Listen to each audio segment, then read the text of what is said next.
I decided to do the shop, creative reuse, I went through the SBDC, I wanted to be legal and do things right. Am I getting too over yet? No, you're good. Oh, okay. I'm trying to talk fast so that I do. No, tell us. Okay. So I tried to do things right because, Southern California is a little different than Northern California. So I went through the whole program, business plan, did all that stuff. So when it came to getting the loan to start it, this guy looks at me and first he's like, yeah, right, and I did my presentation, had materials, I showed him what I was going to do, how it was going to work, everything. And he's like, yeah, no, that's not going to work. He goes, no, we're not going to help you. And I'm like, what? Okay, wait, what? And he goes, well, it doesn't sound like it's going to be a business that's going to make it. I go, do you know that restaurants half the time don't make it within the first 2 years? I says, this is a new thing. And it's a movement, and it's growing, and it's going to be big. Watch. And he goes, yeah, no. I said, listen, okay, you guys advertised that female, you want to promote female, minority, and veteran. I qualify for three. So he was like, no, sorry, okay. I said, okay, fine. You know what? I'm going to consider the source because have you ever opened a business on your own from the ground up? No. Oh, so where are you getting your figures from? Oh, well, I have a master's and blah, blah, blah. Yeah, okay, whatever. But you've never failed a business either. And he said, well, no, I'm just really not started a business. I said, okay, well, I'm going to consider the source, and you're a piece of crap. So I'm like, so I left. But then I was pissed, right? Because I'm like, oh, man, I'm going to do this. Because I had all the supplies. I had already everything in order, got the property, and I was like, how am I going to do this? And then guess what? Faith, when things are supposed to come together and you're going on that path, things happen. And it just happened that I got a settlement from a lawsuit that I had in Northern California. Believe it or not, it was against my dad's company. That's another story. And I was like, the lawyers, they sent me the check. And I was like, yeah, okay, I'm going to work with this. Cool, I'm going to use this. And so that's how I was able to start it. And then through the years, we've had our little fun trials and tribulations, but always something happens. And it just magically, 10 years, I can't even believe we're still there still, but magically with the support of the community, because we always tell people, they always ask us, oh, so you're the owner? I go, no, we're not the owner. My daughter and I are not the owners, we're the founders. You are the owners, because without your support, we cannot exist. So thank you for your support. We need to continue supporting us because we still have prices at a penny, 2 cents, 5 cents items. So, but it always works out somehow magically. And thank you, Michelle, because you're always a big, huge supporter for us as well. But anyways, did anybody have any questions? Where's your store located? Oh, it's right on 3rd and L. Yeah, it has a lot of colors and crazy curtains. People say, it's really wild, but it's fun. I did want to create a space that when people come in, they just go, wow, And so I know Dana, she's brought Girl Scouts over there, did a little yarn bombing, because people talk about that too. So, but anyways, thank you for your support as well. And of course, Michelle. And we do in the audience also have Charlene and Tom. Charlene is one of our supporting artists. She's the one that makes the fantastic bags that are in the shop. So we like to say she's my twin sister. So if it wasn't me here, she was going to do it. I was going to do it. But anyways, so how You did great. you did? Okay, good. So thank you everybody.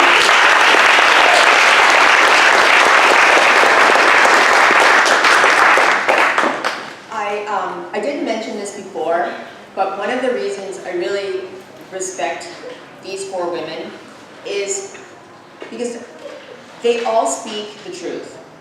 And sometimes it's not what people want to hear.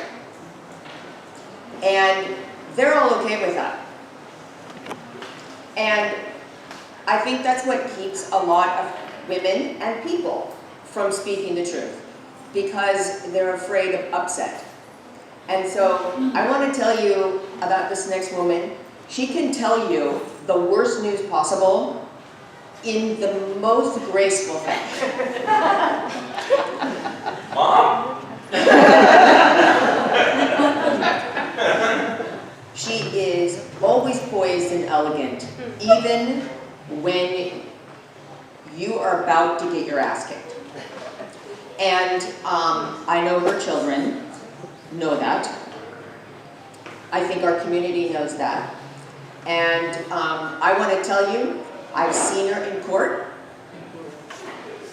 And it is worth, I would sell tickets to that. And so I want to introduce an educator and an attorney and the graceful Michelle Dobson.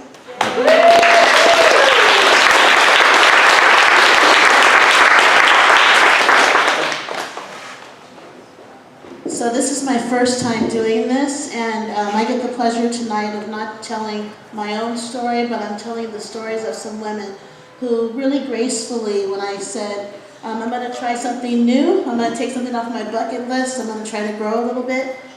Friday night, they said, I said, I need your permission to tell the story, and they said, no, it's not my story, it's our story. So I'm going to tell about some situations that I think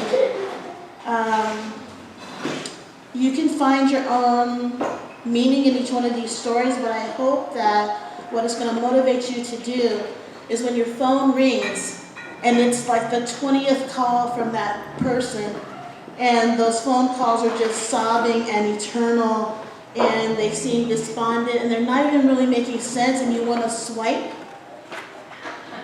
You want to swipe not to take the call. I hope that these stories will have you take the call, answer that email, go by and clear your afternoon and sit there and take them to lunch, take them to breakfast. So the first one is an amazing woman who I knew from the community, but then one day she came into my office and she said, can I have an hour of your time? And I said, absolutely. 5 hours later, she said, I really need to do this, but I don't have the strength to do it. She had been with this person for 12 years. The relationship had ended 7 years ago. They lived in the same space. She paid the first mortgage on that house, and she'll pay the last. But he said, I'm not leaving. Pretty soon, she was in her own home that she was paying for. She was reduced to coming in and going straight to her bedroom, which had a lock on the door. In this beautiful, huge Park Estates home, he had taken the entire garage and the apartment on top of the garage. That was his workspace. We're not really sure what he did.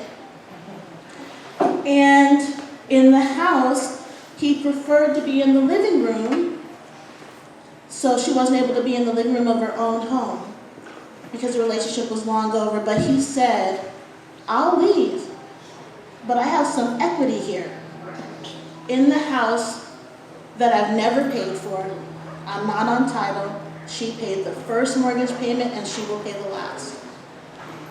So 5 hours later, of course, I am just on fire. I'm just like, send me in, coach, I'm ready. And she's terrified because she's concerned about, well, what is he going to do? And who cares what he's going to do? What we care about right now is you need peace in your own home, in your place of sanctuary. You need to be able to go there and have some peace of mind. And then he gave me a gift. On a weekend, he got a little sauced, and I've never found so many empty vodka bottles in my life. Everywhere that we looked and we were cleaning up the space, there were empty vodka bottles, but he gave me a gift. He told her right before she was going to bed, he's like, I'm not leaving. I don't care what that bitch of a lawyer says.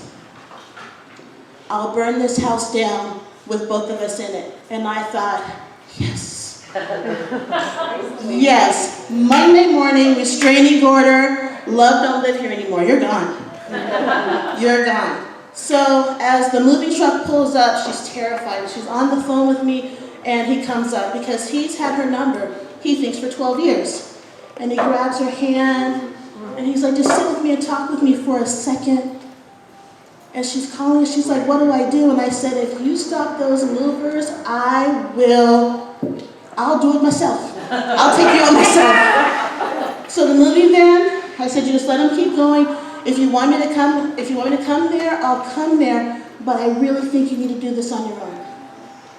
You need to, for the first time, while he's being super charming, super suave, he has your hands in his hands and he's staring into your eyes and he's saying these things. For the first time, you need to take that power away from him.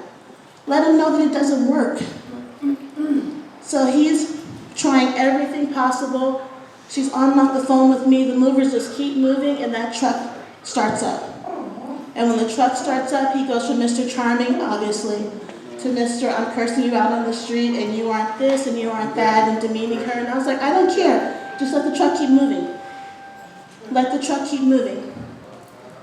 So then he comes back with Long Beach PD. And I'm thinking, I'm not really sure what you're going to do here, but I'm on my way. When I get there, Long Beach PD says, well, you know, he lives there. No, he doesn't live here anymore.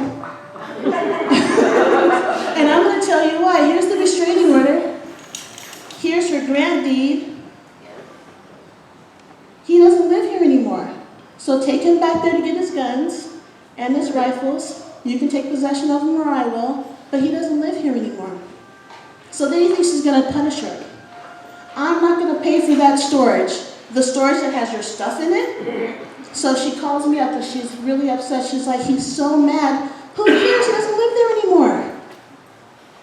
He doesn't live there anymore. If he doesn't want to pay for his stuff, so what? The power that he had, he thought he still had, even when he didn't live there anymore. That room, I ran into her at Home Depot, and we both have kind of odd voices, so I was like, I know that voice. She was at Home Depot buying beautiful marble, and I was like, what's the marble for? She's like, it's for his bathroom. It's like, no, not for his bathroom. For your bathroom. For your bathroom. That's for your bathroom. She's remodeling that space, and I said, as soon as you do, I'll be over there. We'll do some whiskey sours and some martinis, and we're going to bless that room. That's not his room, that's your room. The next story, I got a call, and this one was horrifying. Because the man decided, I just want one more kiss.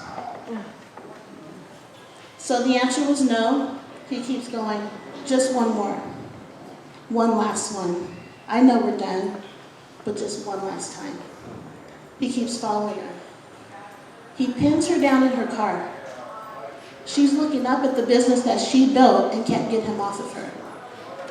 Imagine what that feels like to have someone decide over your body, I don't care what you want, this is what I want, so I'm going to take control of your body and take what I want. The beauty of this is that when I first showed up to assist, she wasn't alone. There were warriors there with her, and I thought that's exactly what is needed. Someone there that can have the strength to push you forward when you can't do it yourself. That's what everyone needs when they're trying to get out of a situation like that. And every time I showed up, there were warriors there. Every single time. Until the last time, the very last time she had to go, I said, you know what? You don't need me there. You got the warrior princesses there with you, you know. You don't need to pay me to be there. You've got it. You've got it. And I remember the last time, before that last appearance, he was in court and he was like, the judge was like, well, what do I got to do to get you to leave her alone? And he's like, I don't care if I ever see her again. And I thought, that's what we wanted to get you, brother. We wanted to get you to that space. That's the space we wanted to get you. You need to understand. She said it's done. It's done. And you have to accept that it's done.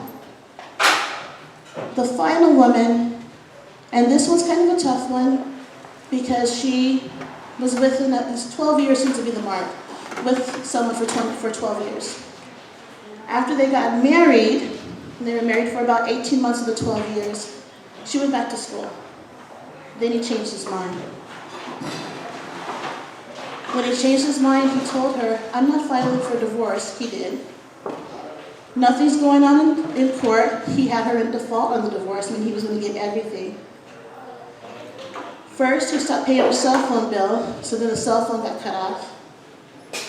She was making those sobbing, long, eternal calls to everyone where the voicemail would just cut her off. Her family had sided with him because they were doing business deals with him. So her family wasn't there for her. Every time I returned the call, she was alone.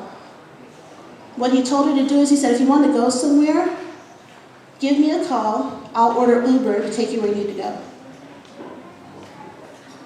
Now, I'm not really sure what that feels like. I've never been in that situation, but I can imagine how demeaning it must be to have to call him to order an Uber for you to take you where you need to go.